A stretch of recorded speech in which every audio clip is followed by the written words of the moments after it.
hopefully next year. I asked Dan, I was like, could we tie our honeymoon into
Hey everybody, thank you so much for joining us.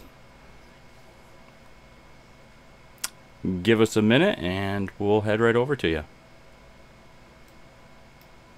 Okay. Just gotta say words to them. Yeah, words. That is cool though. That is a big... Yo, Jody, what's going on?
and I got one, and just so you know, those things are garbage. It was trash. They are so trash. The advertisement on them is so on point. It's like, oh, this is going to be great. A desktop AC? Perfect. This is what every person needs. And then you get it, and it's like, pour water in it, and that's it. And it's like, this doesn't cool anything. You have to freeze the filter. You gotta freeze the entire That's thing. too many steps. Yeah, that is more steps than I care to take. Yep. So, no, what I ended up doing, I would take water, put it in, like, the freezer for a little bit, and then grab ice cubes and just dump a handful of ice cubes in it and then pour the water in it and let it go. And then I eventually started pouring salt into it, too. So it would get colder because, you know, anybody that knows, when you go to an event in the middle of summer, to keep your ice going and keep everything cold, you pour salt on your ice, and that'll keep it super cold. Everybody knows that, right? I did. Yeah. Okay, I watched Mythbusters. They did a thing on it? They did. Oh, Mythbuster was such a good show. It was such a good show. It's one of my favorites. So good. It's got reruns on still. We put them on all the time. Oh, I have like the entire series on a hard drive. Oh, nice. Really? Yes. Look at you guys. All right, I'm going to do a pop out for this. I'll put this over here. What's going on, Wesley? Can you hear me? Hey, I can. How y'all doing? Good, good. Good. Thank you for joining, bud. I know everybody's busy and, you know, got things going on. You know, I feel bad dragging Ashley in now because, you know, I'd love to let her announce what happened today. I got engaged today, everybody. Just everybody be Congrats. stoked. Oh, Congratulations. Congratulations. I saw the picture on Twitter. Oh, yeah. Twitter saw it first, by the way, everybody. Twitter saw it first. Twitter did it first. I love it. No, that is awesome, and I'm so happy for you. To my Air Force guardsmen, by the way, since we're on, you know, the topic today of veterans and whatnot. So. Fair. That'll make Blake happy. He's Air Force. Good. But yeah, just so you know, if I do get an invite, we do give good gifts. Just so you know. Oh, don't you worry. I don't dance, but I give good gifts. So we not. have to have Joe on the dance floor now. No. We're not I'll going pay to do not like the dancing thing because Dan doesn't dance either, and none of his family that's not their vibe. So I think we're going to like do like a mid-morning wedding and then have a brunch. Like we're going to brunch it out. I'm very excited. Just mimosas and brunch. Look at that. You got Just JD in the chat who says, they know you, Ash. To an extent. Who is that? Who are you? Who are you? Now I have to know. Who is this person? Yeah, I don't. So my work life and my streaming life have now crossed into each other because a lot of vets that I talk to at work are also part of like Stack Up, and I used to work for Stack Up, and then we talk about streaming, and then we talk about playing video games, and so now some of my work friends have now become my stream friends, but I don't know their screen names yet. So they said they used to be Voodoo. Oh, hey! You changed your name. It's one of my OG stream guys. Oh. You know, it's got to keep you on your toes. You know? Absolutely. They always change their names, and then I never knew who it is.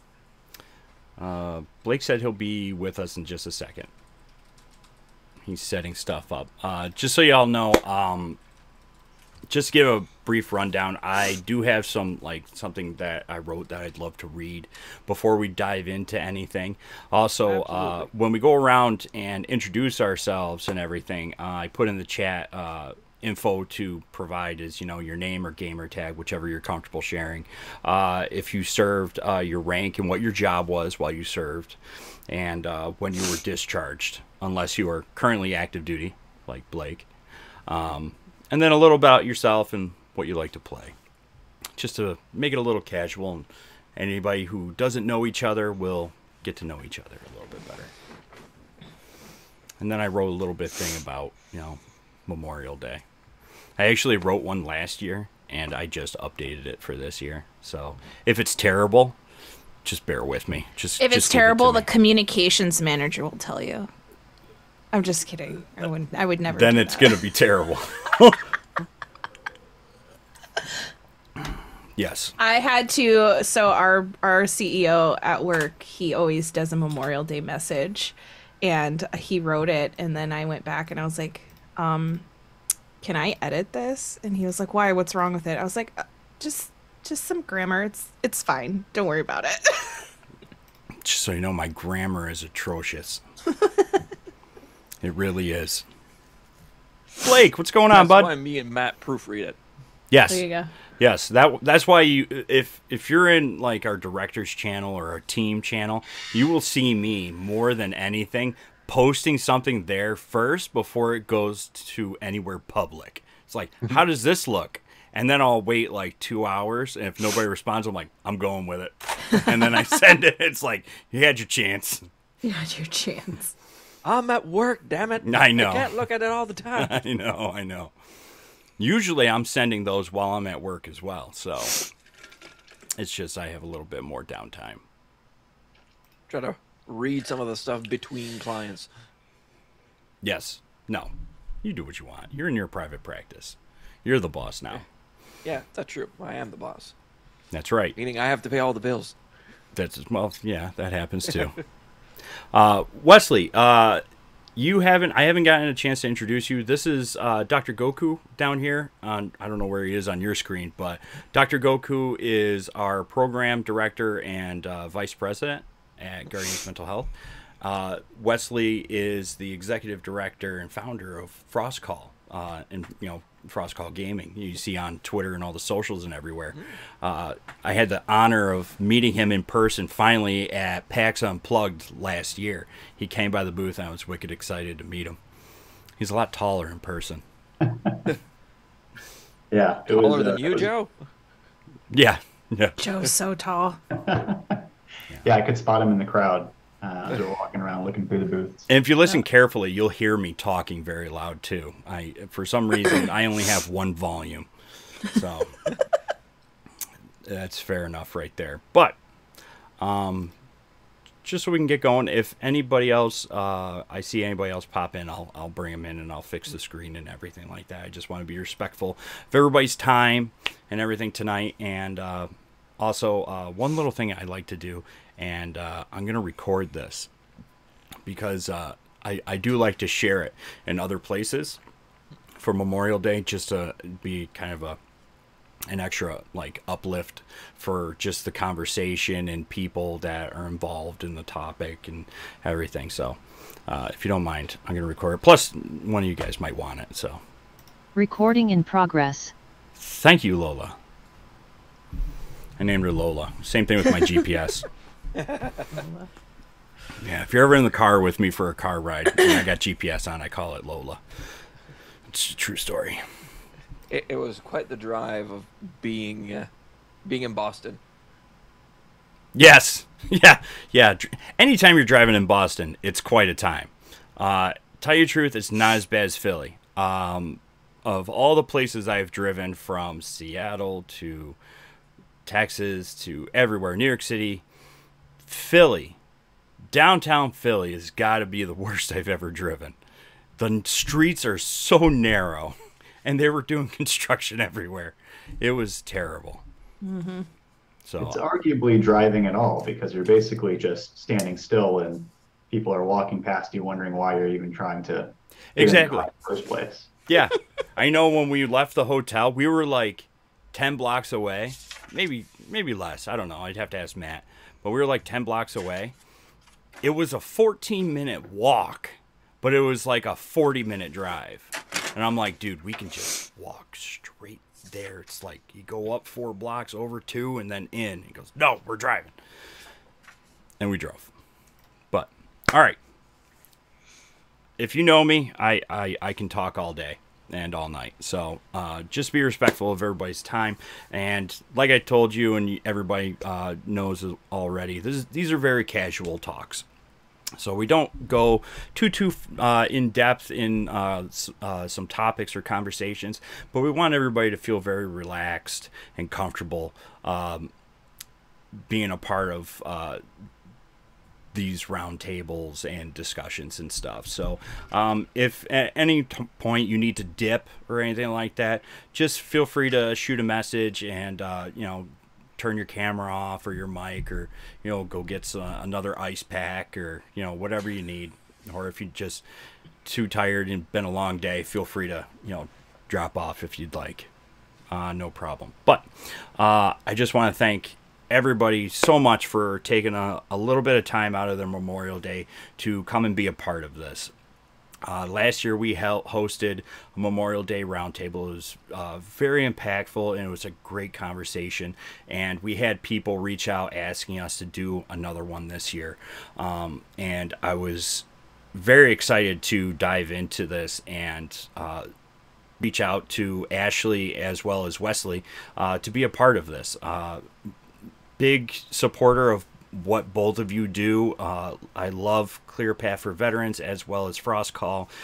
Anytime that we can be a part of anything and help out in any way, we're always here. And I love just everything that you both stand for, with what you both do at your organization. So thank you very much for taking the time, especially being engaged today. Thanks for having me. I really appreciate it. Yeah, absolutely. Likewise. So, if you're new to this, I wrote a little bit of something before we dive into our topic, just a little bit about Memorial Day that, if you don't mind, I'll try and get through and read. And then we'll dive into introducing ourselves and dive into some discussions, or, share whatever we would like. All right, so if you're new to the channel or new to the roundtables, my name is Joseph Telesk. I am the Executive Director of Guardians Mental Health, and thank you very much for joining us tonight for our Memorial Day roundtable for this Memorial Day of 2023. Before, I just had some, like I said, opening remarks that I really wanted to say. So, what is Memorial Day and why do we celebrate it? Memorial Day is a day for honoring all those men and women who have sacrificed for our country. Originally known as Decoration Day, with its roots dating all the way back to the Civil War era. It was declared a national holiday back in 1971 and is observed on the last Monday of May each year. They actually changed that recently. It used to be the 30th. 3-day holiday thing. Sorry. Minor detour. It's a day of honoring the men and women who have died in duty with the U.S. military, including all the branches of service. It's a day for Americans to pay respect for our fallen soldiers by visiting memorials, cemeteries, and remembering them and paying respect. It is our most somber holiday in the U.S.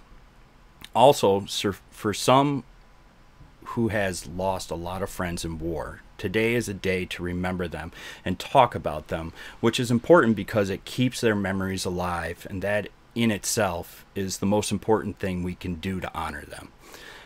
And that's why what we are going to do here tonight. Our discussion is going to be honoring Memorial Day by sharing what Memorial Day means to us and remembering. We have so many amazing people joining us tonight, some veterans and active duty guests with us from throughout the community and other organizations that we work with and have very high respect for what they do, supporting our armed forces and those veterans and active duty. So we'll go around in a bit to allow everybody to introduce themselves and everybody watching or listening, and then share what Memorial Day means to you. Did I do okay? Is that all right? You did good, Joe. All right. So Good job, Joe. thank you. I detoured myself for a minute because it used to be May 30th every year, but they did change it recently to the last Monday because that gives a 3-day weekend. So I thought that was a nice tidbit. I was just like, I thought it was on the 30th last year. It's funny how calendars work. But not to pick on anyone first, I am going to throw some people to the wolves first to kick us off. But How about one of our special guests tonight, our friend from Frost Call, Dr. Wesley Sanders. Would you like to kick us off and introduce yourself? Sure. Yeah, thanks for having me. So, and welcome to call me Wes, everyone. So I'm a clinical psychologist by day. I actually exclusively work with veterans and family members in a clinical capacity, serving mental health needs, particularly PTSD, depression, substance use. But I also founded Frost Call outside of this, really to support veterans through gaming and come up with less stigmatizing means to get folks the support that they might need. For me personally, I have a history of military service. I served in the Marine Corps Reserve from 2004 to 2012. So I have a number of military buddies across like several domains, basically people that I work with in my clinic, people in our Frost Call community, and people I've served with directly. So when it comes to Memorial Day, it's kind of an interesting one because a lot of people are having really good time, cooking out, relaxing, taking it easy. Others get kind of quiet or might be having, more challenges than other days. It's kind of a reminder of a lot of anniversaries as well. So it is a somber holiday for some, but also a day to celebrate the sacrifices that others have made. So I'm glad to be here and to kind of share what I can or contribute and to meet everyone else here as well. Thanks for having me. Fantastic. And thank you. And thank you for your service. Panda, would you like to go next? Sure. Hello, everyone. I'm Lazy Panda 7 or Brian. I am a disabled veteran. I served in the U.S. Army for 7 years, 11 months. I got out with a diagnosis of Gulf War syndrome, which is modern day Agent Orange. I was a sergeant when I was in. We did air defense artillery, and I was a recruiter for 3 years. I'm a huge proponent in the invisible disability aspect. My father had Agent Orange, and I suffer from Gulf War, and it's just not a lot known about it, and it's taken a lot of lives and caused a lot of issues for a lot of people. So I speak out on it at any chance I can. Memorial Day for me is, I come from a long lineage of Army. My grandfather served in World War II, father served in Vietnam, brother and I served in Iraq and Afghanistan. So it's remembering those who served and those who passed. I lost my father to Agent Orange. He died of cancer. And it's a huge secondary remembrance for him. Memorial Day is he served. He was the reason I served and my brother served. Real reserved guy, so we didn't know a lot about his service. So it's happy to be here. Thank you. Thank you very much, Panda, for sharing that. I always love anytime I get to share some time with you. Hopefully I get to see you in next month or so. Yeah, I hope so. Hopefully you got that Hawaiian shirt, man. I miss it. Of course. Ashley, would you like to go next, please? Absolutely. Hi guys. For those of you who don't know me, my name is Ashley Sloan. I also go by Ashley Aurora here on Twitch. I am the communications manager for a nonprofit here in upstate New York called Clear Path for Veterans. Our campus is a 78-acre campus where we provide complimentary holistic services for wellness to veterans, military members, and their families. We also are the only ADI accredited service dog program in New York that services veterans in a holistic way. So now our program was just accredited in November, so we can serve veterans all over the country. And we just had our very first graduate from Oregon. He was a Vietnam veteran Purple Heart recipient, and he is doing so good. But I've been working there for 2 years. I actually started at ClearPath as the family support manager. Am a lifelong military brat. My dad was a Marine and my stepdad was an Army Ranger. My first husband is active duty Coast Guard, so I'm also a military spouse. My now fiance, as of today, is an Air Force Guardsman here in Syracuse. And I am also the mother of a little military brat. So my entire life is just military lifestyle. And that's actually how I got my job at ClearPath. They wanted somebody who was a family support manager who had the military lifestyle experience. And that's really all I'm good for. That's all the experience I have. I went and got a degree and everything, but then I was a stay-at-home mom and a military spouse. And one of the big challenges in the military spouse world is nobody wants to hire us because we move around all the time. So they hired me and they're like, we're going to keep you forever. And I was like, okay.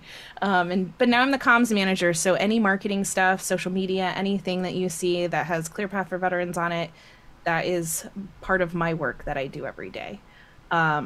Memorial Day for me, I haven't had any service members in my family die from service or KIA, but you know, when I see it from the family side, we have Gold Star families all over upstate New York, and they come to ClearPath all the time, and they have these stories. And from the family side, you wake up every day and your service member isn't there, and then now you're labeled, you know, a Gold Star family, and you get treated differently. And Memorial Day is just, you know, one of those, another reminder of that. So I am a big proponent of mental health. I sit on the board of directors for National Alliance of Mental Illness here in Syracuse, and I am a facilitator for a class called Homefront. And my job is to teach mental health and wellness and self-care and everything to caregivers and family members. And so Memorial Day holds a special place in my heart. Mental health holds a special place in my heart, and I'm just really excited to be here because I've taken my military experience and my passion for mental health care and put it together. And I'm really, really glad that I met you, Joe, because this is so great. I love being here. Thank you, Ashley. I'm really glad to meet you too. And really, I gotta give all props to my late cousin Kevin, as well as another cousin Harley, who Harley visits your campus up in Syracuse on a regular basis. He actually he's been breeding bulldogs for support animals and stuff, but I don't think he's licensed. I think he raises them and then, you know, gives that. I don't know what he does exactly, but he does visit your campus up in Syracuse on a regular basis, and he's a wonderful individual. So he couldn't speak higher of you. And I know when we were developing the veteran focused mental health kit, I really wanted to have ClearPath for Veterans as well as Frost Call be a part of it because it's so uplifting. And what you do for veterans outside after service is bar none some of the best in the entire country. You know, ClearPath does so many different things, and just visiting your satellite campus down here in the Triple Cities, down in the Vestal area, is absolutely amazing. I mean, you do everything from wellness to group support to having clinicians there, as well as wellness classes, cooking classes, how to take care of yourselves, and just that community that you bring all together, plus the service animals with going all the way across the country, not just localized, but being able to provide that to veterans, especially with emotional support and everything that they would need, is something that is not really done too many places in the country. It's a very specialized, and so it's absolutely incredible what you do. So I love. Thank you so much. And for those of you who may not know, our service dog program services PTSD, MST, and TBIs. So if you know anybody who is interested and maybe that could help them, send them our way. We'll take anybody from anywhere. And we also service veterans regardless of era and regardless of discharge status. So when you walk into our building, we don't ask to see your ID. We don't ask to see a DD-214. And we don't care if you were dishonorably discharged. Everybody needs help, and that's what ClearPath's here for. Love it. Thank you very much, Ashley. Thank you. Blake, would you like to go next? Sure thing. Hey, everyone. My name's Blake Savage. I'm a active duty military psychologist. I'm really passionate about the gaming community, and then being involved with veterans and active duty service members is my passion. So just looking for alternative forms of ways to get folks help and to have communities to build around, and kind of led to finding Guardians Mental Health one day. And then from there, I remember reached out and then have been connected with Joe and Doc ever since then. So for me, I come from a long line of service members in my family, and I've seen when treatment can go right and then when treatment can go horribly wrong and how that ends up. So for me, when I'm talking about Memorial Day and kind of what I envision, it's really about just like those that gave the ultimate sacrifice, the invisible illness, the Agent Orange, some of the reoccurring things that are coming out now, like with TBIs, and just things like that is really important to me. Moral injury. So an emphasis for me and why I do this is focusing really on the individual airman or soldier, and how I can best help them and serve them versus them being felt like, a number or something of that nature. It's really, to me, it's about community and finding whatever I can do, whatever resource to help folks. So I'm just really glad to be here. I love getting to be involved with this. I love getting to help out with some of the care packages as well. So thank you all for having me. Absolutely. Yes, Blake has been such a huge part of our team since he came on board. He dives so much into just helping with curating resources, finding avenues to seek resources. We're working on one kit right now for another organization that we're doing a collaboration with to bring our resources into a hospital setting for hospitals that have little to no mental health resources available. And Blake has been so vital with finding great resources with that, but he's just so just a part of the team. He really is, and I can't wait for him to take a larger point, but also shared a stack up with him as well for him to look into that, because we want to share the wealth of Blake. We want him to go out there and make as big of an impact as possible, because the gaming really does have a special place, and it can be utilized in so many positive ways for everyone, including veterans, especially veterans, because a lot of veterans that go out, get out of the service, they don't really, and I'm sure Wes can talk more about this, and so can Ashley, especially, Wes holds a lot of events with Frost Call, a lot of live events and special things online as well, bringing veterans out of their shells, utilizing gaming.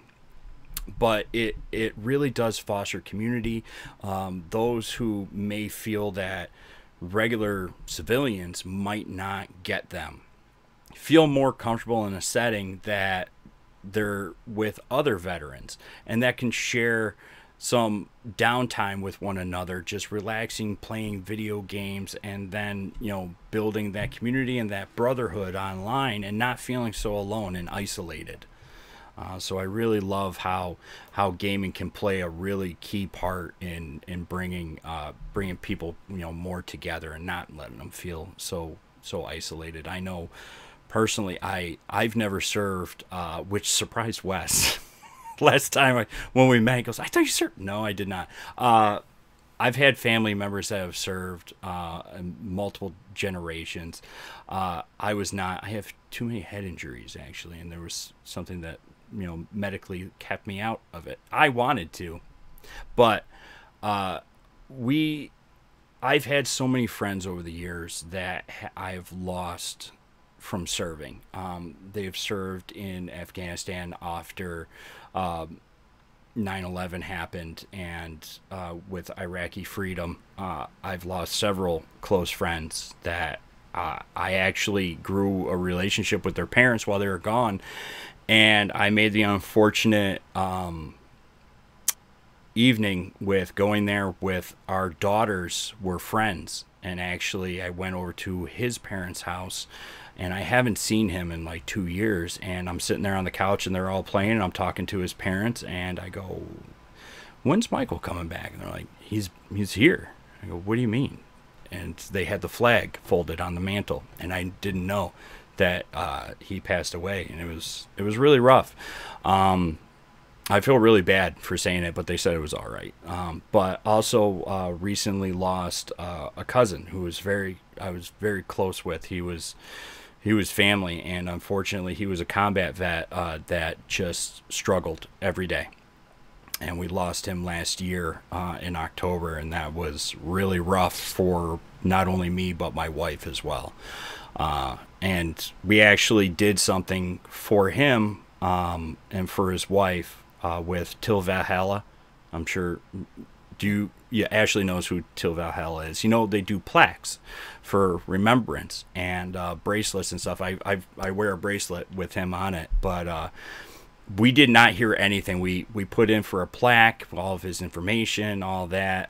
His wife signed off on it. We didn't hear anything for about 3 or 4 months, and then all of a sudden a nice package came in with the plaque and everything. Actually, it's sitting right here in my office. We haven't given it to her yet because she's in Arizona visiting family, but we are going up next week to give it to her.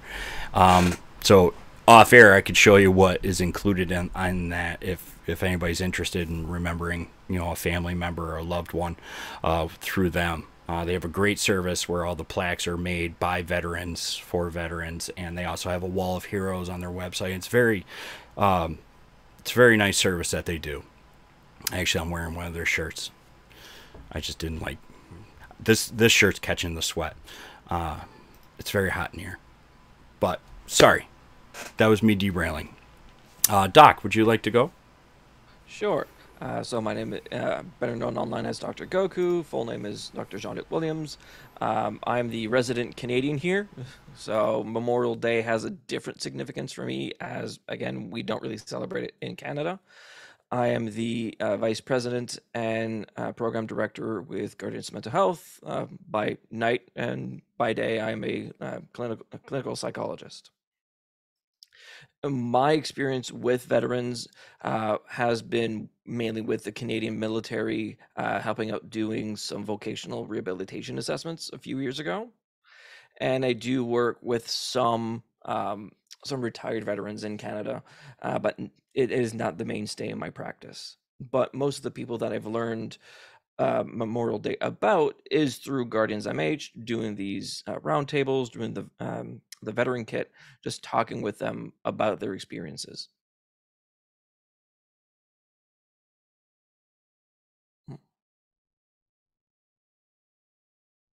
Of what we do at Guardians Mental Health.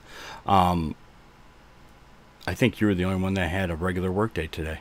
Yeah, we had last week for Victoria Day. Oh, Victoria Day. I forgot about Victoria Day. But I think it was one thing that some of us really touched on with family members and loved ones and going through a lot of trauma from it. And that's a part of remembering. I was going to do, I don't know if anybody saw my Twitter. I don't know. Don't follow my Twitter. I was going to make a graphic for Guardians Mental Health for Memorial Day. Just like every other organization and group and everything paying, homage. And I was getting into it after work, and I just stopped because it didn't feel right this year with just following suit with everybody else. It's great to, just like holidays, Merry Christmas, everybody, and this and that. It's kind of a standard thing. But with Memorial Day, it is a somber holiday, but it is a day for people to kind of celebrate, and people do things in different ways. I've had 2 people today, I worked today, but I had 2 people today wish me a happy Memorial Day, when really it's not a happy day. But some people, like Wes said, go out and grill, go to parks. It's really the first kickoff for summer, first weekend, the parks all open, so on. So a lot of people do celebrate it in a positive light, but I got halfway done with this graphic and I just felt that it just wasn't right. So I just said it in my own words on my Twitter, with remembering those that we've lost and then also remembering those left behind. Because just like grief is a very complex topic. It really is. Like several of the topics we've discussed this month for Mental Health Awareness Month. And with losing a loved one, whether they be family or a brother or sister that you served with and you lost them, can be really, really difficult to handle, and it sticks with you for forever. This is a day to remember them, to honor them, and remembering those who survive the people that we've lost is really how we keep their memories alive, by talking about them, by sharing stories about them, and keeping their memory alive. And that's how we, some people show love and, continue to show that affection for that individual, even though they're not here anymore. I could share stories of, cousin Kevin, and he was a wild child, but when you got to talk to him, he had difficulty just walking through Walmart, because he served in Afghanistan, and he's just on this constant, just patrol, watching a crowd. It's very triggering for him to be out in, crowded spaces. But I figured we would dive into a little bit about grief and remembering those that we've lost, and kind of like the process of grief. I mean, grief can really be expressed in several different ways. I'm sure Doc and Blake and everybody, you're all more educated in this area than I am, but to my experience, grief can be expressed in physical, emotional, behavioral, and I believe even spiritual. People can find religion through grief. Praying for a loved one that they lost, and going to kind of a higher power, so to speak. But really, it's just that physical, emotional, and behavioral. I mean, it can be very difficult. I don't know if anybody wants to add anything to that. I mean, I can speak a little bit on it. I lost my father to cancer, like I said, in September of 2009, and I deployed in January of 2010 to Iraq. There was the funeral, and then I was gone to training, and then I was deployed. There was no time to process anything. There was no time to grieve. I'm still processing it today. I did 10 years later, I got a tattoo as a memorial to him. He and I weren't very close. I was more of a mother's boy growing up, and I lost him too soon. I was 19 when I lost him. So grief is a process, and it can take years, but we went from different stages of grief, I guess. Went from crying every day to thinking of good times with him to getting a tattoo of him. So yeah, no, I still go to therapy for it. It's still on my mind every day, and especially like days like today. Mm-hmm. So for sure. I think grief is interesting from, the family's perspective. And as a military spouse, you never, when your service member's away, you never want that car to drive up to your door. When you live on base, they'll drive up to your door. You never want that to happen. And it happened a few times when we were on base. And, as like a military spouse and a mom, you have to still carry on. You still have to raise your children. And so grief is a process, and it's a really long process, because sometimes you're going to have really good days, some days it's going to be terrible, some days you're just going to put your big girl pants on and get the kids out the door. But then at that point, like, your service member is gone, who's the strong person of the family, and you have to keep it together. So I think grief is just a very interesting topic. And I watched several families go through that. And when you have, I think one of the most important things about grief is a big, very strong support system. So I think from a bystander, if you see that happening, genuinely, I'm one of those people that I say what I mean. So if I say, what can I do for you? How can I be there for you? I mean it. And if you need me to watch your children, you need me to do your dishes, I don't care. I will do that. And so I think, as like a friend, if you see somebody going through that grief, be genuine about it. Not, oh, just let me know what I can do for you. No. You offer, you say, I'm going to do this for you. I'm going to take this off your plate. Because grief is a process in it, and it's one of those things that's done behind closed doors a lot. So maybe you don't know. So yeah. Yeah, and I think to add to that, there are different stages of grief. I'm sure folks here know, like, the Kubler-Ross, kind of like stages and things like that. But I actually find it really helpful just to kind of recognize and accept that grief never ends. There isn't like an end point to it, but it does change. So the first stage is often called acute grief. This is like the tearfulness, like the massive waves just hitting you, kind of like that initial emotional overload. But after several years, eventually grief tends to start to turn towards what's called integrated grief.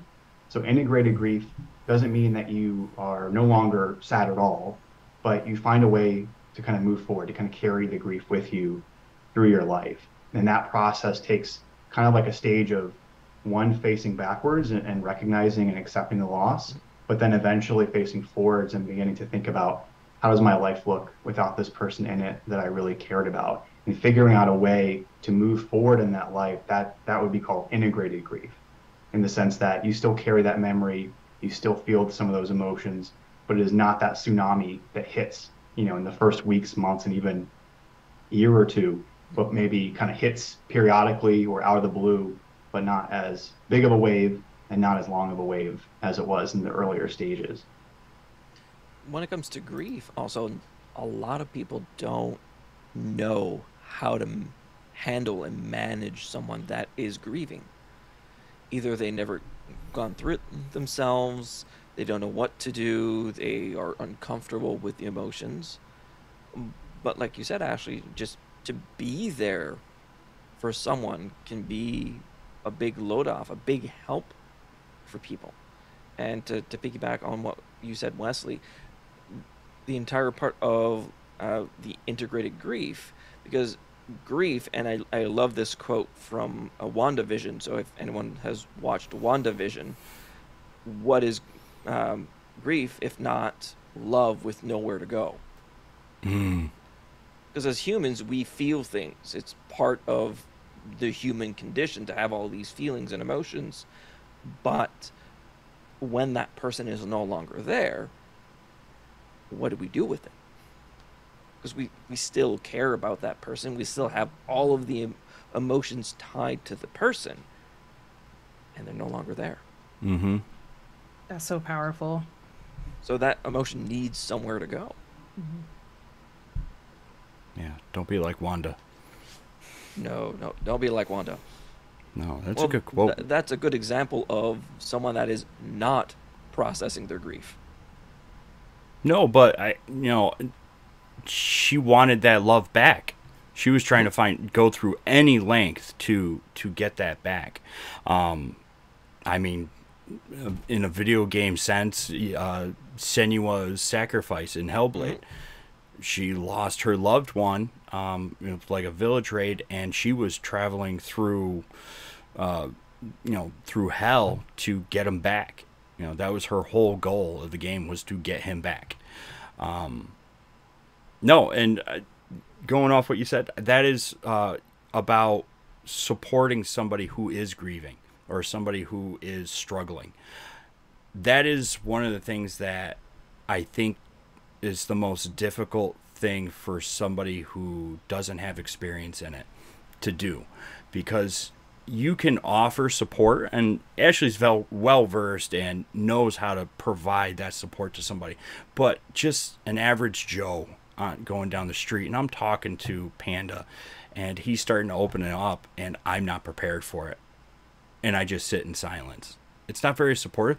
It is supportive in a sense that you're allowing them to get it out, to just listen, process it, and let them share those raw emotions, share what's troubling them. But when it comes down to the end of the conversation, I know of several people that don't know how to reply. Like, I don't know what to tell you. I'm sorry, and that's not providing resources and things for people to better be prepared for those situations and conversations, because they can catch you off guard, especially when somebody that you've known for a while and you knew that they had a background in something, like a friend that served, never really talked about what they did in the service outside of infantry. And they did 2 tours and they never really talked about it. They kept it very close to their chest.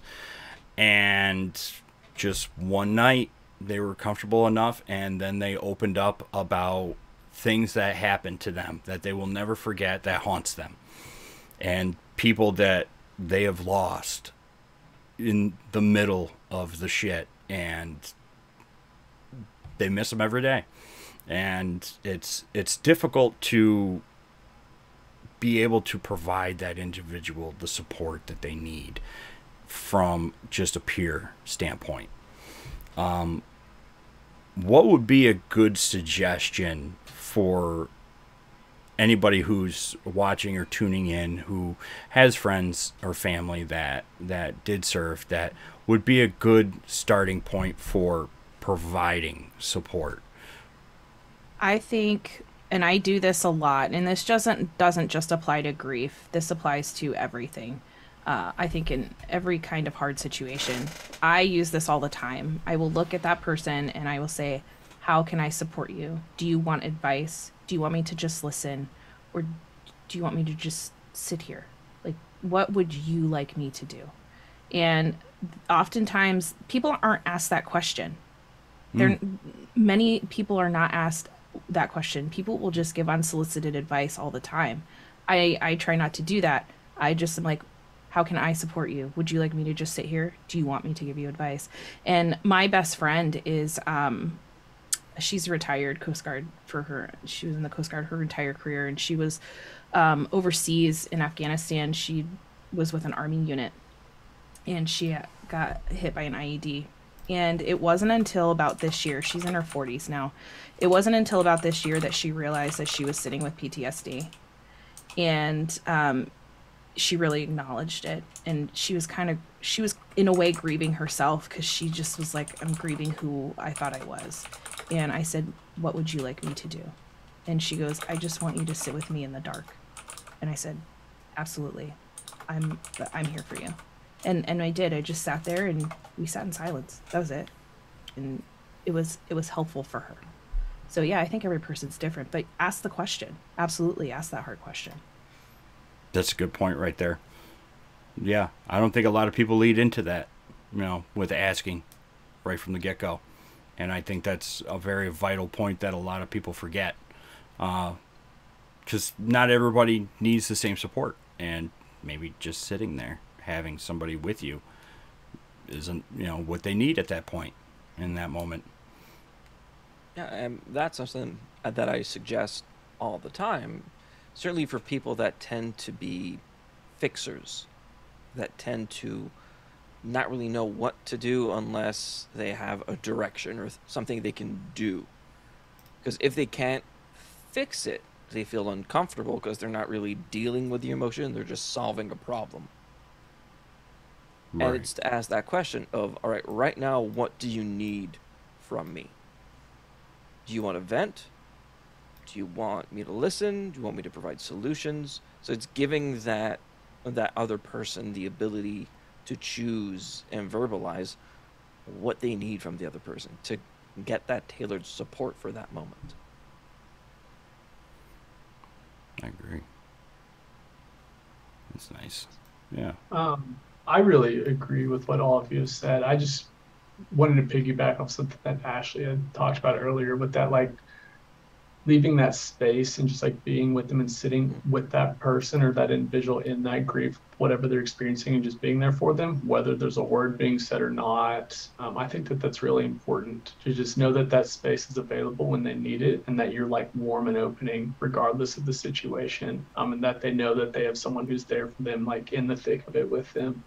As y'all were talking, I'm not sure if anybody's ever seen Lars and the Real Girl. Yes. A little bit back there, but there's a beautiful scene in that movie where there's going through the grieving process and they're just sitting in with Lars, as if you haven't seen it, like the death of his imagined partner in that scene, and they're like having a funeral service for her as he's grieving that loss. I recommend to check out that scene if you haven't seen it before.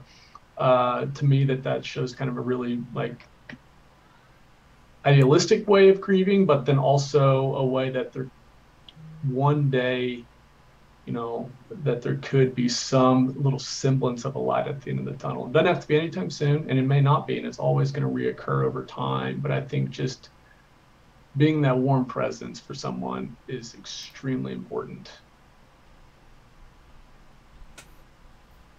Absolutely agree. I was thinking, by the way, in the sense of the military community, that one of the challenges is when it comes to opening up, if it's with a civilian, it can feel like, well, how can this person understand? And then if you are in the civilian role, you can feel self-conscious of like, well, I can't possibly understand. So like, what can I offer this person who's grieving?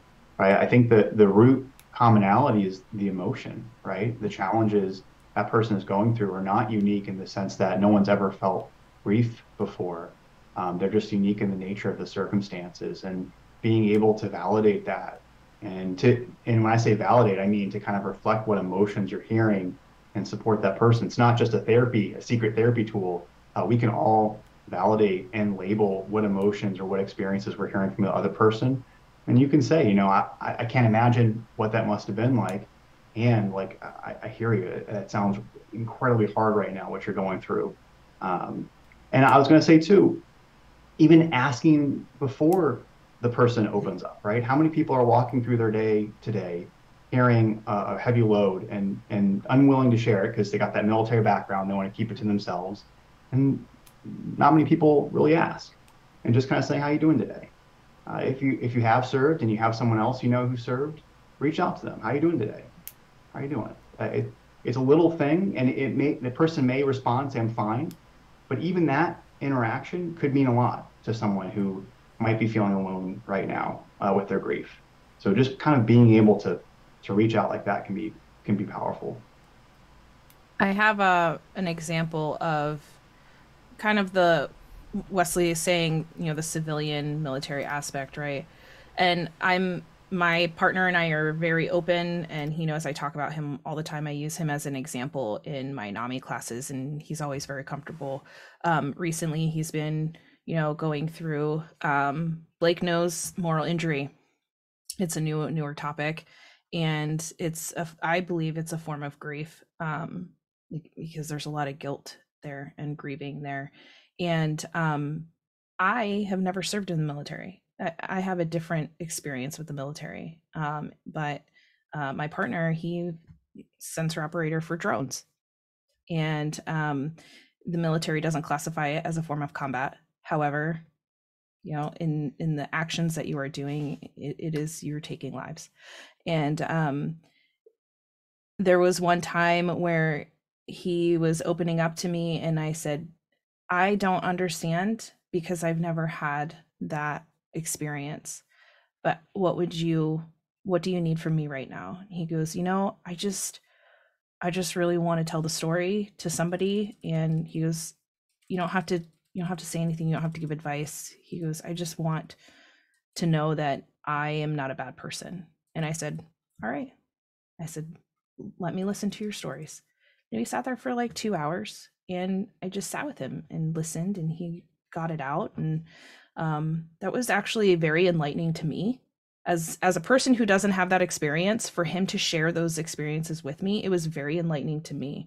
So if you have a military friend and you are a civilian and you have never had that experience, if they're willing to share that with you, that means that they really think highly of you, or they are very safe with you. And so I feel that that's very, very important if they're going to share that with you. And I think take that opportunity to actually learn and understand. And you know, that's I just think that really tied into what Wesley was saying. Yeah, that's a great point. Yeah, thank you for sharing that. Mm-hmm. Yeah, to piggyback off that. Picky pot? Piggyback. It's been a long day. At the end of the day, we're, again, all human. Maybe the person didn't have the experience or that same type of background as the person in the military that the civilian does. But we are all human. We go through grief in similar ways.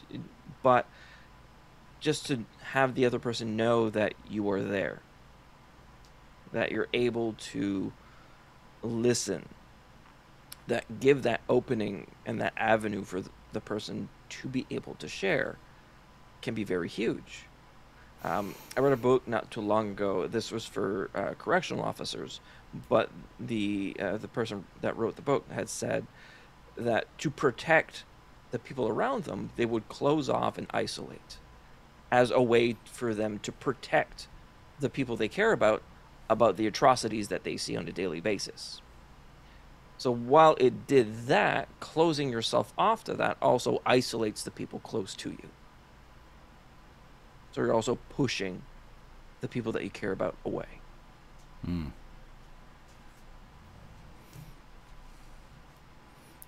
Oh.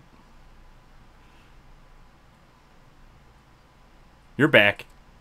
Yeah, my GPU is going crazy and not wanting to keep the video up for some reason. PC's on its last leg. No problem. No problem. And Wes, I know you got a hard out in a couple minutes. We'll keep. We have a little bit more we're going to discuss. Actually, there's another person who's going to pop in too. So it was great having you. And just before you go, share a little bit about what you and the team does at Frost Call. Yeah, and thank you very much for having me. I think this is a really important conversation, and I think, frankly, in our society, in Western society, grief, loss, death, these are all topics that are highly stigmatized, marginalized, and really under discussed. So the more that we can kind of bring this up to the surface, I think everyone will feel more comfortable to support one another if it just becomes more of a conversation. So I'm really glad that you'll put this together, Joe, and all the work that you're doing with Guardians. On our end, I think from a clinical standpoint, I really enjoy working with veterans. I enjoy treating some of the mental health challenges that come up and supporting people and giving them that new path forward. But I also feel like we can be doing so much more to support the veteran community before things get to such a extreme and difficult degree. And one of the biggest challenges that a lot of folks in the military and veteran community have is finding folks who understand, feeling connected, being able to stay in touch with the people that they served with, especially when you get out of the military and you kind of like pop off somewhere, maybe states away from everyone that you served with. Right now, in the country, there's a loneliness epidemic. The Surgeon General actually just did an op-ed in the New York Times about this, that disconnect that we feel, everyone kind of isolating to such an extreme degree. I think that affects the veteran community, especially so because they're a much smaller proportion, and they're looking for folks who understand that experience. So we give them that. We use gaming as a way to bring folks together. Gaming is kind of like the conduit. It's not necessarily gaming in of itself, but it's really more of like an excuse to kind of hang out, to have fun, to lower the stakes a little bit. We're not necessarily, I know we're having a heavy conversation right now, but a lot of times you can have great conversations about mental health that don't come up in purposeful contexts. You're just kind of hanging out, talking, and stuff just comes to the surface. So we do a lot of gaming events, but the big thing for us is in person. I love the digital platform. I'm glad that I get to meet such cool people here in this venue, but I also believe in the power of face-to-face connection and getting veterans out of the house, getting families out to come meet other veteran families and actually get to know people as people. I think there's a lot of evidence to show that that can have a huge benefit on mental health and support for the community, and hopefully reduce some of these downstream mental health challenges, including veteran suicide. Being able to have other people you can talk to and actually say how you doing and stay in touch. So we have a lot of programs that we do in the community here in Boston and Massachusetts more generally. We also have a Battle Buddy program, which is meant to be a very low stakes peer-to-peer support kind of program. So folks are staying connected with other veterans. It's not like a mentorship program or anything that heavy. It's really just another excuse to stay connected. So folks are interested, feel free to check us out at frostcall.org and our Discord. And thanks again for having me. Absolutely, Wes, and thank you for everything that you do. And I look forward to doing more, chatting more and doing more in the digital format, even though you're only 5 hours away. But still, next time we're out in Boston, we'll have to get together. We'll find the middle point somewhere. We will. We will. Wes, there's a Clear Path out near Boston, too, by the way. It's our sister building. Yeah, it's I think in like the Worcester or Western Mass area, we want to connect. So I'd love to check it out with y'all. Absolutely. If you need me, you know where I am. It's one of the things one of the things that I was really excited for was Ashley and Wes getting a chance to meet each other because of just that fact. I've looked at the map where all the sister locations and everything are. I'm like, ooh, this would be a good opportunity right here because this could be really something special that you two can help grow together. So definitely. Very cool. Awesome. Thanks, everyone. No problem. Have a great night, Wes. All right. Oh, wait. I just lost one.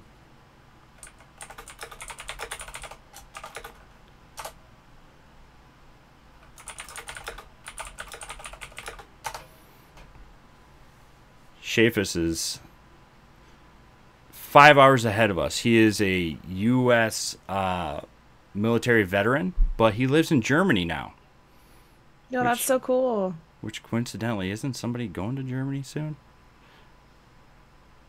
I was supposed to be heading to Germany, but I'm heading to Ellsworth now in South Dakota. So that's very different than Germany. Very different. My stuff got switched up quite a bit, so I'm like, okay, it is what it is. So it is, but just so you know, if you were gonna go to Germany, there were friends there. Yeah, I was really scared and looking forward to it at the same time, but oh well. I remember when it would be PCS season and we would get our billet, and I remember one year they changed our billet 4 different times, and we're like, okay, why don't you just let us know when you like have solid plans, because we were like all over the country, and then we ended up going to Alaska, so. Which is totally fine. I love Alaska, but yeah, they're like, no, you're gonna go here. No, you're gonna go here. I was like, it was crazy. Yeah, it's been a lot, but we're making it work. Yep. You do what you got to do, right? Yep. Yep. So Shafus is in Germany right now, and he set an alarm to be on here with us and talk. Unfortunately, the time difference. He set it for an hour later. He goes, am I late? Like, just by an hour. He goes, don't worry about it. I'm like, no, you can come on still. So he actually just sent me a picture. He's on a balcony somewhere. I love him to death. He's a great guy. As long as he has a better view. He's in Austria right now with the family. Is that where he is, Austria? I know he keeps sending me pictures of beer. Which I got to find out what his camera phone is, because his pictures are damn gorgeous. I have a terrible camera. But right when Wes was leaving, and he was right, we were going into some heavy topic. But it's an important topic. it's definitely something that impacts a lot of people. And it's great knowing and having some suggestions on how to approach those conversations in those situations. But I'd love to go. We have about 15 minutes left.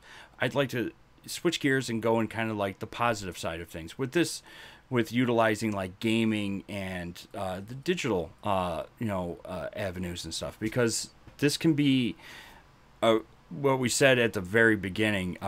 Gaming provides such a unique opportunity for people to socialize and come out of their shells and play with other individuals and have some, share some time with one another and stay connected.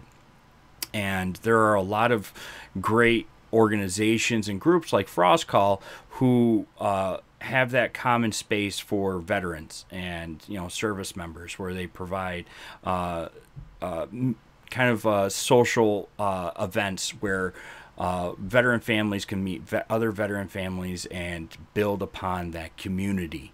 And I know Clear Path for Vets also has that community basis as well with their group supports and their wellness centers, and it really brings people together, and it kind of fosters that kind of that family aspect of it. That I don't want to keep saying community, but you know what I mean. It's really unique. I know through Guardians Mental Health, we do have, we are partnered with, oh God. My mind was going one direction, and now I'm switching gears to another direction. So forgive me for a second. Joe, can I speak on gaming and kind of making that connection? It was Psych Armor. Sorry. Psych Armor is awesome. They are Love awesome. them. I don't know why it slipped my mind.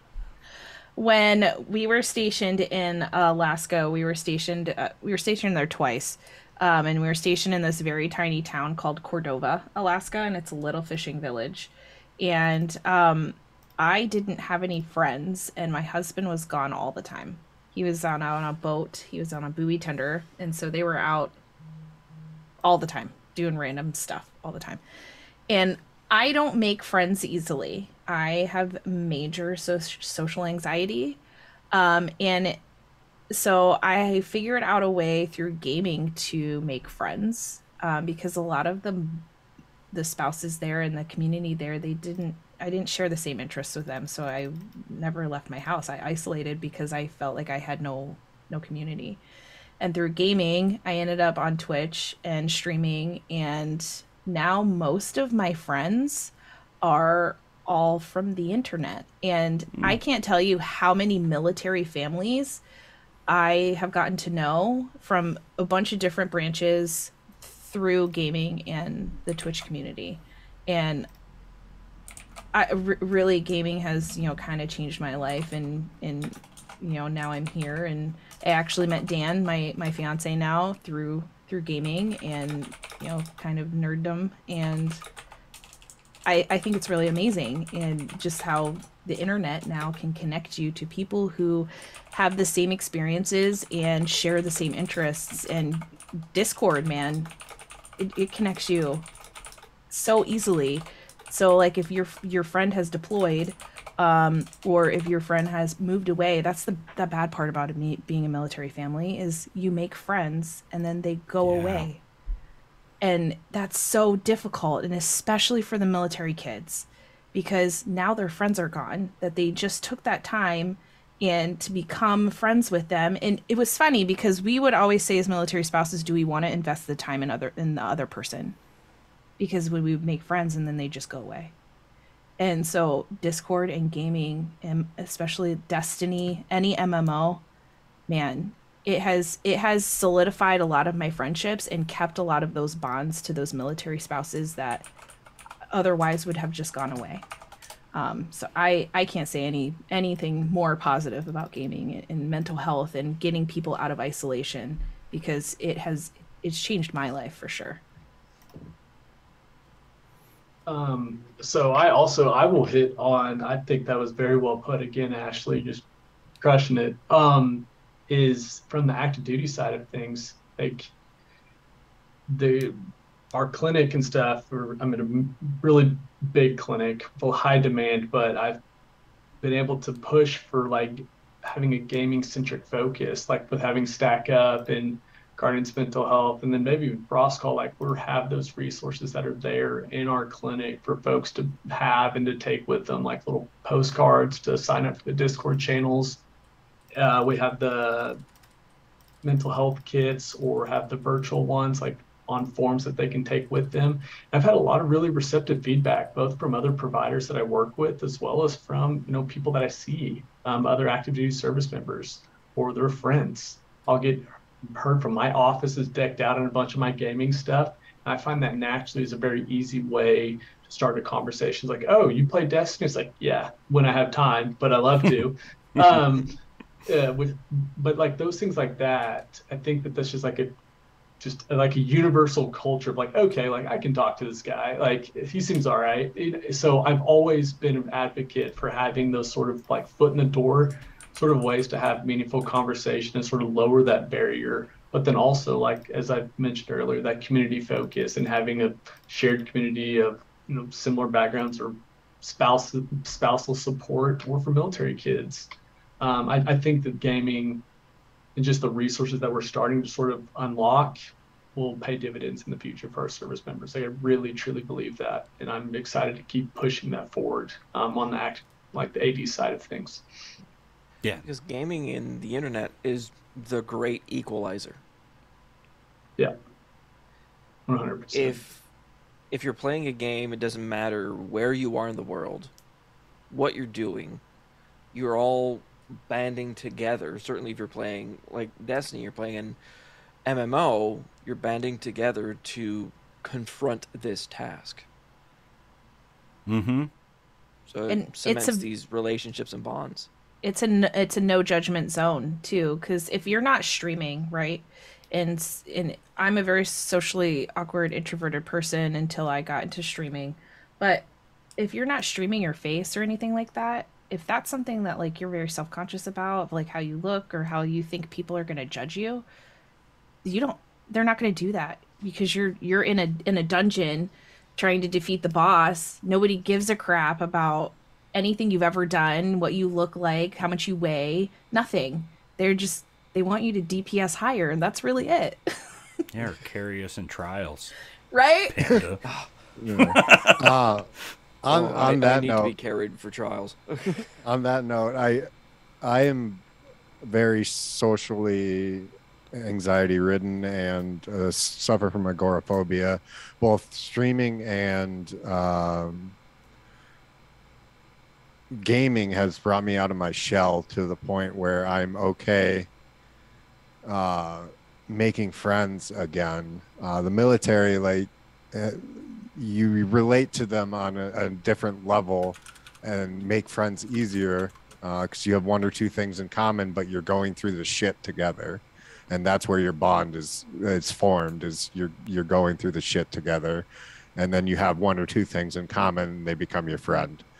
Now on the outside world, I find it a lot harder because a lot of my civilian friends don't understand, didn't go through the shit, and it's a bond breaker if you can't like really understand where I'm at some days. But I've made a lot of amazing friends in this community, amazing community that we built. We like to destigmatize mental health issues on my channel. We do Mental Health Mondays where we do check-ins on everyone. It's become a real platform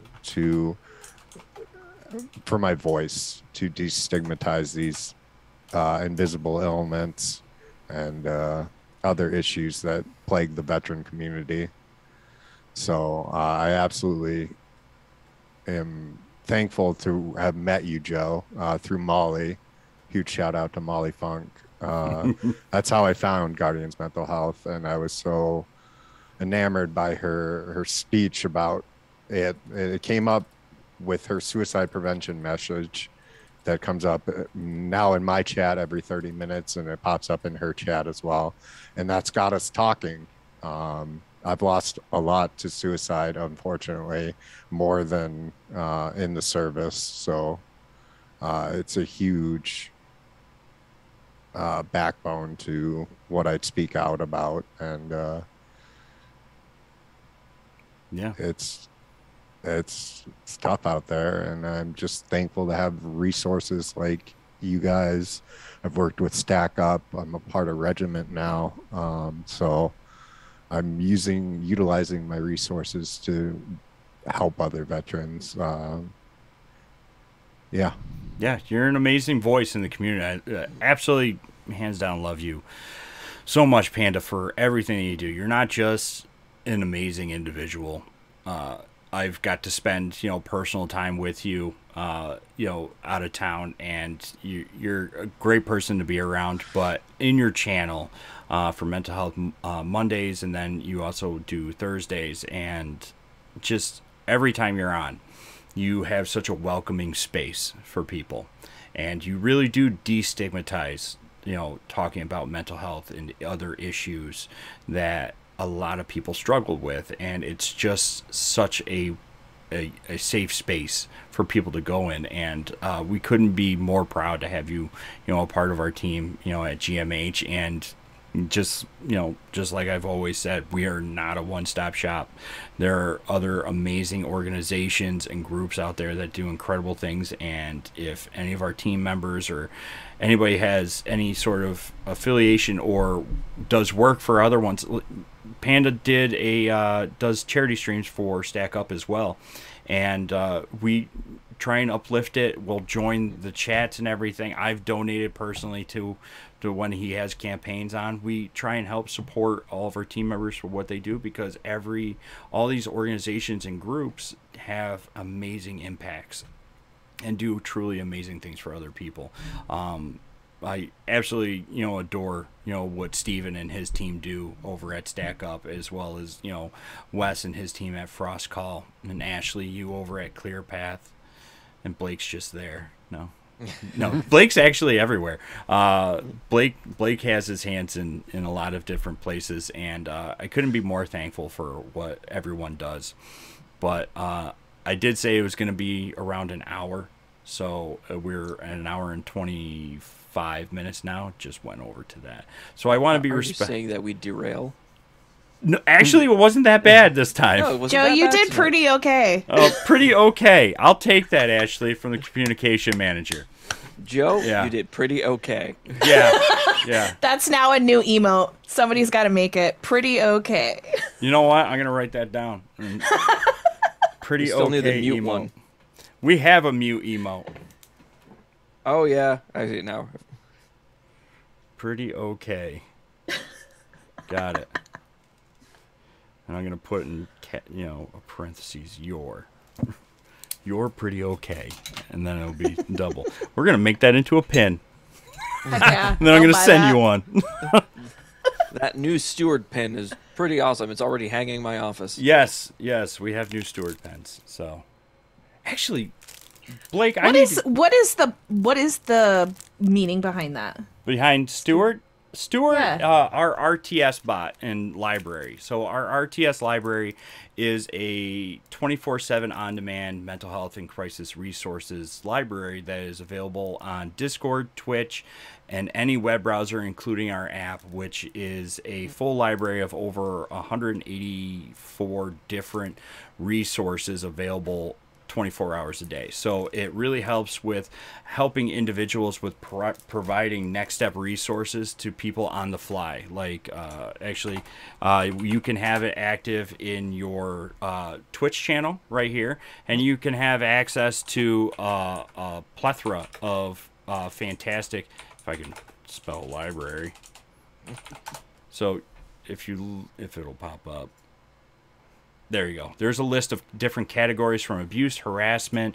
We have international resources. We have conditions, crisis outreach, educational stuff about GMH and other organizations as well. I believe ClearPath is a part of that. Stack Up, Frost Call. Also, requests for our mental health kits are integrated right into that as well.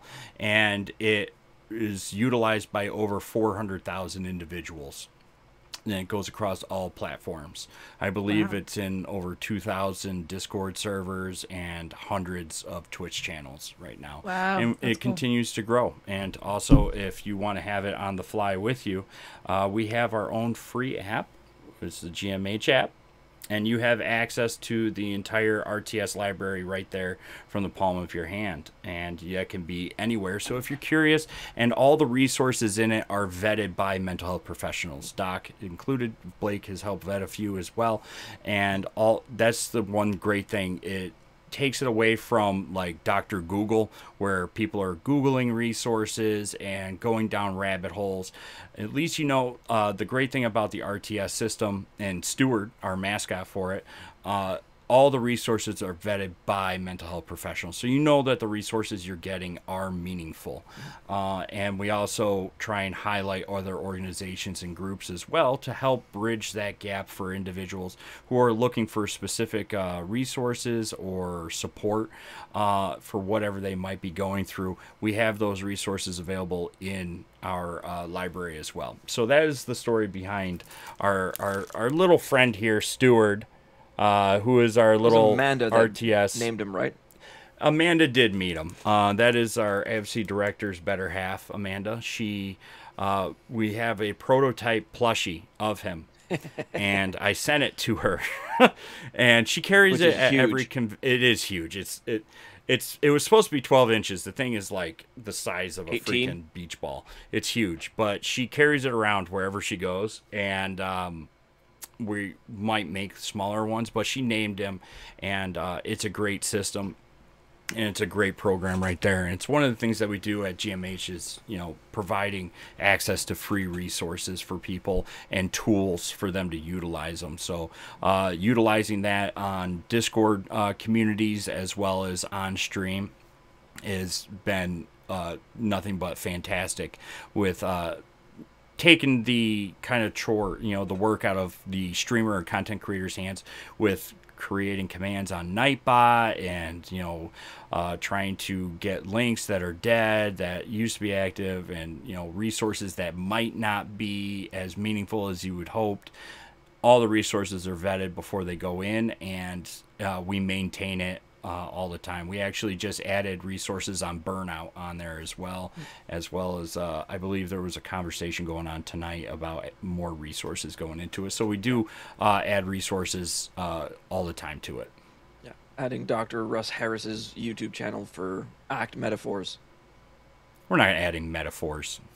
No, I'm kidding. Well, it's part of ACT, which is a type of therapy. It is. But before we jump off, Ashley, and everybody, thank you so much for being a part of this. Ashley, before we go, why don't you give us a little bit more, a little bit more about you, where people can find you, as well as, ClearPath as well. Awesome. So professionally, I'm the comms manager at ClearPath. You can learn more about ClearPath at clearpathforvets.org. And we're on all socials. Or you can always send me a message too. I'll probably get it. And my Twitch channel, actually, I've recently kind of gotten away from streaming games. So we're actually doing like chill crafting channels now. So my NAMI class is ending this week, so I'll be able to stream again. So if you're big into crafting or just kind of want a chill channel just to hang out in, I'll be starting to stream again, and you can find me on Twitter and Twitch at Ashley Aurora. Perfect. Panda, where can people find you? You can find me on Twitter, YouTube, and most importantly, Twitch. Lazy Panda 7. It's Lazy Panda 7 for socials, because Lazy Panda 7 was taken. But yeah. Fantastic. thank you so much for being on with this. I really appreciate you coming on, and I lit up. I got a big smile on my face when you messaged tonight, and I was really excited for you to be a part of it. Well, I appreciate you having me. It's always a great opportunity to just share my stories and get to hear other stories. Yeah, bring awareness, and yeah, I love everything that you add to the conversation, and your experience, hands down, is incredible, and just you being just such a big advocate for everything is incredible. Blake, where can people find you? That's that's more of a trickier question. That is a trickier question. I don't stream on Twitch, but in social media I'm not super active, but my Twitch is at Blake Savage 03. So I'll put it in there for everyone. So, and feel free to add or message me. Beat you to it. Yep. And then that is let's see. So then there's Twitter. Those are the ones that I'm most often on. Otherwise, I'm just here in our Discord. I enjoy getting to be involved with that, helping out with different resources for folks. So you can find me there as well. With the same, that's BL Savage 03 there as well. Fantastic. And I know we're working on some stuff in development right now, and I'm really excited to dive deep into that after Mental Health Awareness Month. I'm going to be going hard on some of those projects, just so you know. Yeah, we've been really busy with Mental Health Awareness Month. Yes, so but as soon as it kind of finishes off, we're going to be redirecting to everything else. Yes, but it's been it's been an incredible month. We've had such an incredible reach. We beat last year's reach with a lot of the resources and engagements and activities, and the mental health awareness charity stream that we hosted last weekend was so much fun, and it was an absolutely incredible time. I love when we get a chance to do those and just see how much everybody really has fun, and they're so innovative with their incentives. I'm not gonna lie, pies are the most favorite thing. Pies. Yes, and pie. Slime. I don't want to hear slime for another year. That was terrible, and it was glorious. For you watch. I'll mail you some slime, and you can be a part of it next time. My kids just would so love you it. know, it does not taste good. I'm sure. I made the mistake of playing with it, and then I put it on my face, and then it got in my mouth, and then it got into my beard, and then I tasted it for the next 2 days. But I did get it out a lot faster this time. I only picked it out for 3 days. Last time it was a week. So, but no. Thank you very much, everybody, for being a part of the conversation tonight and joining us on Memorial Day. I really enjoyed our conversation and spending time with everyone. And Ashley, I really look forward to doing more in the near future. And congratulations again on your engagement. Thank so you so happy much. for you. We're going to raid somebody. We're going to share the love. I'm not the greatest with raiding. Who are we going to raid? Who's on? I believe Blaze was on. Is he still on? He is. There he is, yeah. Blaze McBain is one of our ambassadors and a wonderful individual. Did I do it wrong? I did it wrong. No, I did it right. No, you did it right. You Wait, got it. unless somebody did it for me. I can do it off the dashboard really easy, but when I type it in chat, I always put an @ and you're not supposed to put an @ so.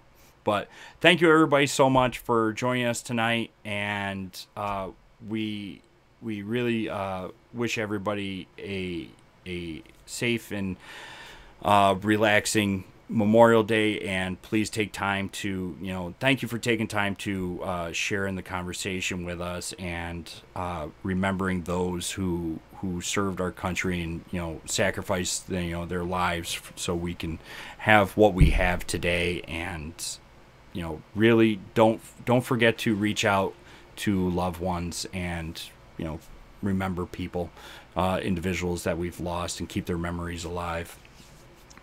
And that's what I have to say. If anybody has any final thoughts, feel free to share, or we're gonna raid.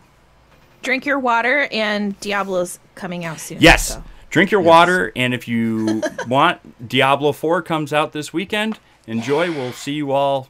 I was going to say we'll see you all in hell, but that's not But have a great night, everybody. You too. All right. Bye. Okay, we're rating. Yeah, that just came out too comfortably. We'll see you in hell. See you in hell. That's going to be a T-shirt. For... I haven't played Diablo since Diablo 2. I did the server slam. Been a while. I'm so the excited. other week. That was I did so too, good. Joe. Did you? Did you? Yeah, and you know what? I'm so mad about it. I was like, I'm gonna be an overachiever for Server Slam, and I'm gonna go to Veteran 2, but nobody told me to beat the boss on Veteran 1, and so we tried to beat the boss on Veteran 2. Didn't even make a dent in him. So no, I didn't. Don't feel bad. I didn't beat him. Got to him. Didn't beat him. And tried actually, so hard. that conversation came up today too, or yesterday with my brother-in-law. We were up there for a barbecue, and he goes, "Did you beat this Azrael or whatever?" I go, "No." He goes, "Did you get the game?" I go, "Yes." I will be playing Diablo 4 this weekend, that is for sure, and I can't wait. It looks so good. If you compare, Panda, did you play it at all? I played the beta a little bit, and it's so much better than 3. There's a unique storyline this time around. Your characters are more unique, I feel like. They have backgrounds to them. The graphics are incredible. The only thing I didn't like is I played it on PC, and I felt like the entire game was mouse-driven. Well, yeah, it's always been that way. Yeah. It's kind of stinks. Yeah, I am a creature to I love my controller. Mm-hmm. I play my controller on everything, but Diablo, it's not bad on PC. You get used to it pretty quick with the mouse. Yeah. No, we're not live streaming. Oh, maybe we are. Oh, I don't think we are.